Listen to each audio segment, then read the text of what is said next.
Hallo Leute, ich bin Wolfgang von Black Trident und heute sprechen wir über zwei Produkte aus unserer Medic-Schiene, nämlich den STB01 und den STB02 Tourniquet Pouch. Alles, was ihr darüber wissen müsst, wofür steht STB, was ist 01, was ist 02, das erfahrt ihr in diesem Video.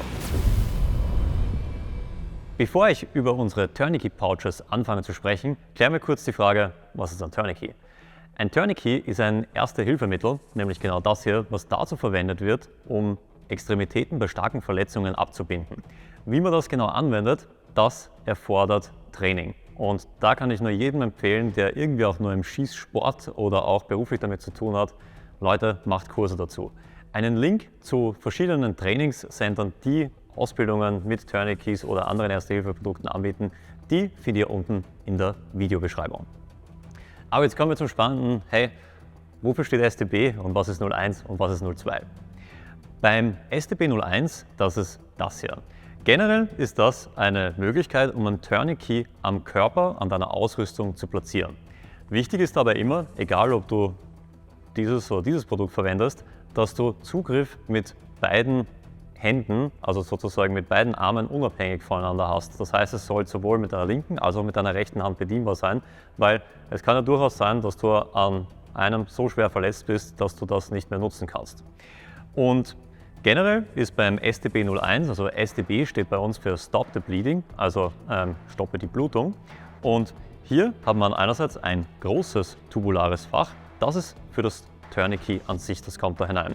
Und 01, das steht für das zusätzliche kleine tubulare Fach, was eben dafür sein kann, um zum Beispiel andere Gegenstände wie einen Markierstift drinnen zu verstauen.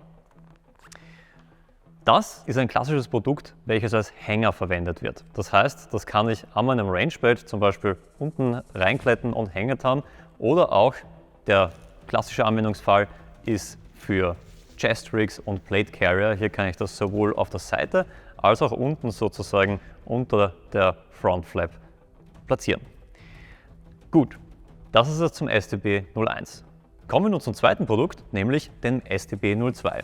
02 deshalb, weil er zwei tubulare kleine Fächer hat. Das heißt, ich kann hier zum Beispiel einen Stift und ein Knicklicht hineingeben. Warum man das braucht, da kommen wir nachher noch dazu. Und hier handelt es sich um eine klassische Gürtellösung. Das heißt, das ist der STB02, ist das Produkt, welches du dir kaufen sollst, wenn du das direkt am Rangebelt anbringen möchtest. Und beim STB02 ist noch besonders, weil da geht es vor allem auch um die Positionssicherheit. Der Rangebelt, so wie ihr ihn zum Beispiel hier seht, der ist innen mit Hakenklett ausgestattet. Und bei unserem STB02 ist es so, dass hier drinnen auch noch Flauschklett ist. Und der Rangebelt wird durch das große Fach, wo das Tourniquet auch drin ist, durchgefädelt. Und dass man keinen Klett verliert, ist hier auf der Rückseite auch nochmal Hakenklett. Und wie das Ganze montiert wird, wie man das Tourniquet vorbereitet, das schauen wir uns jetzt genauer an. Zuallererst fangen wir jetzt einmal an mit dem STB01. Und hier habe ich jetzt ein Chest Rig mitgebracht. Ihr seht hier, das ist zum Beispiel jetzt ein Haley Strategic Chest Rig und ich habe jetzt für mich schon vorher entschieden, hey, ich werde das hier auf die Seite hergeben. Und generell bei vielen Plattenträgern und Chest Rigs, die verfügen über so Klettlösungen auf der Rückseite. Ich öffne jetzt mal hier, hinten habe ich eine Abdeckung, eine relativ große, die öffne ich jetzt einmal. Und ihr seht, ich habe auf einer Seite Hakenklett und auf der anderen Seite Flauschklett. Hier nehme ich jetzt meinen STB01 Tourniquet Pouch und klette den jetzt hier oben rein und verschließe das dann wieder mit der Flap. Und ihr seht, wenn ich das Chest Rig jetzt dann auch nachher zumache, das schauen wir uns nachher auch gleich im angezogenen Zustand an, dann ist mein Tourniquet hier auf der Seite gesichert. Das Tourniquet wird generell hier folgendermaßen hineingegeben. Also es ist klar, es ist ein elastischer Stoff. Das heißt, es muss auch einen gewissen Widerstand haben. Und hier werde ich jetzt zum Beispiel noch meinen Markierstift hineingeben. Und so würde das Ganze dann an meiner Ausrüstung sitzen, im Falle bei dieser Chest Rig Montage. Natürlich gibt es hier auch noch die Möglichkeit, also ihr seht, ich habe hier jetzt auch noch immer das Ding, dass ich beidhändig drauf, also mit beiden Händen unabhängig voneinander darauf zugreifen kann. Sowohl mit der linken Hand als auch mit der rechten Hand könnte ich es hier herausziehen. Eine andere klassische Montage, das ist zum Beispiel statt diesem Panel hier unten, wo ich sozusagen den Tourniquet Pouch hier unten platziere.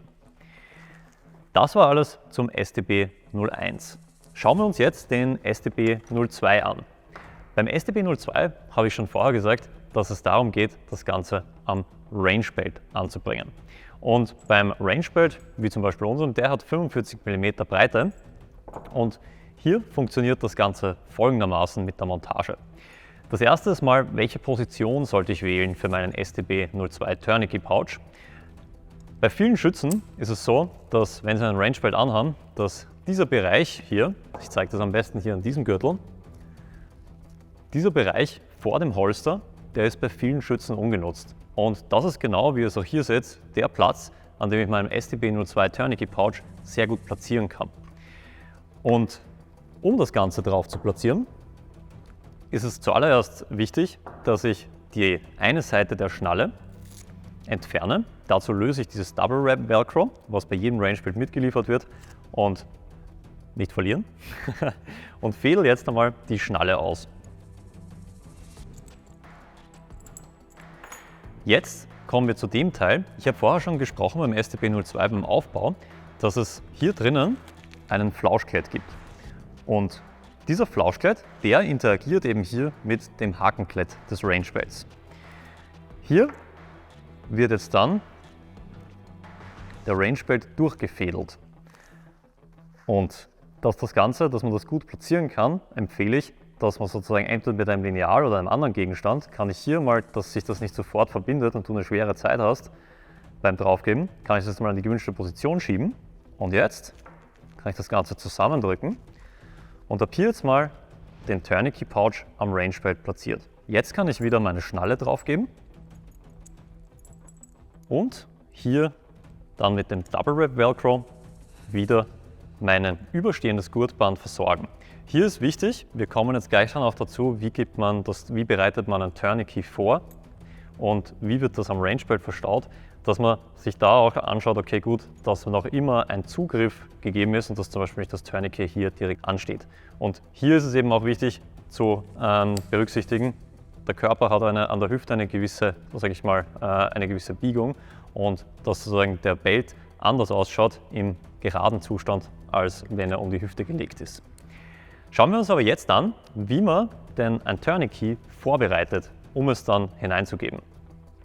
Generell ist es so, ich nehme dazu jetzt ein ganz neues, das wir jetzt gleich aufmachen.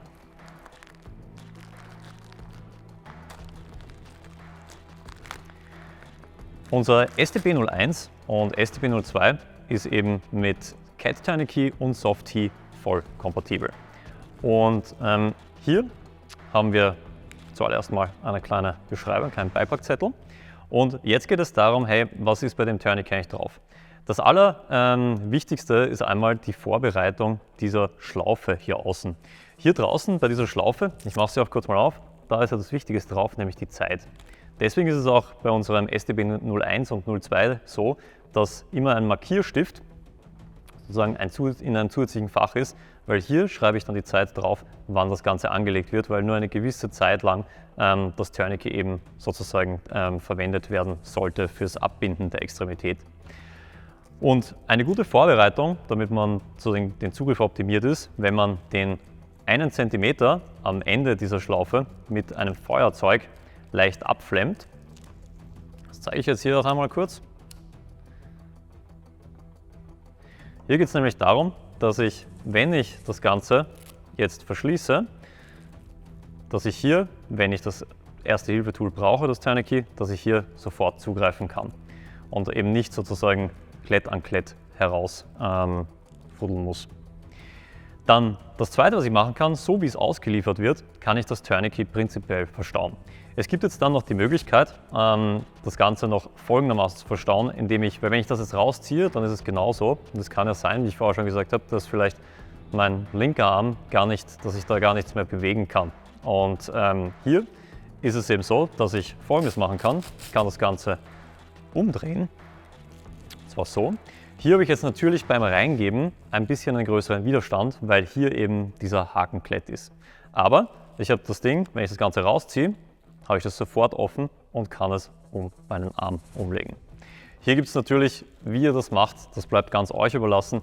Noch einmal hier ein wichtiger Hinweis: Nehmt wirklich an physischen Trainings für die Anwendung von Tourniquets und anderen Erste-Hilfe-Produkten teil, damit auch hier sicher in der Anwendung werdet. Und jetzt schauen wir uns an, wie das Ganze hineingeht. Ich habe hier jetzt den STB02 und Leute fragen uns immer, ist das normal, dass das etwas schwieriger hineingeht? Ja, das ist normal.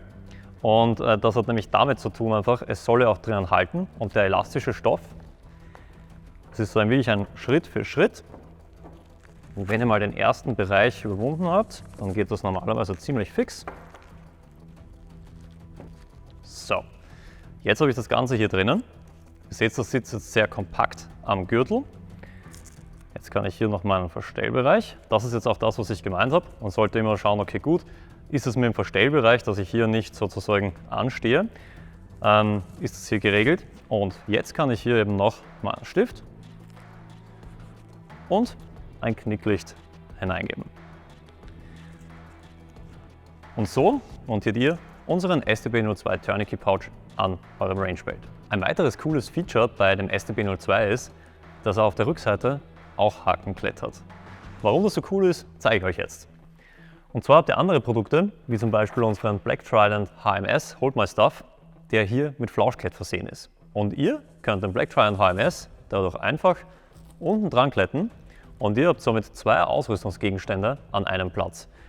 Ihr verbraucht keine zusätzliche Molly-Schlaufe, um sozusagen hier einen zusätzlichen Karabiner anzubringen und seid hiermit optimal und platzoptimiert unterwegs.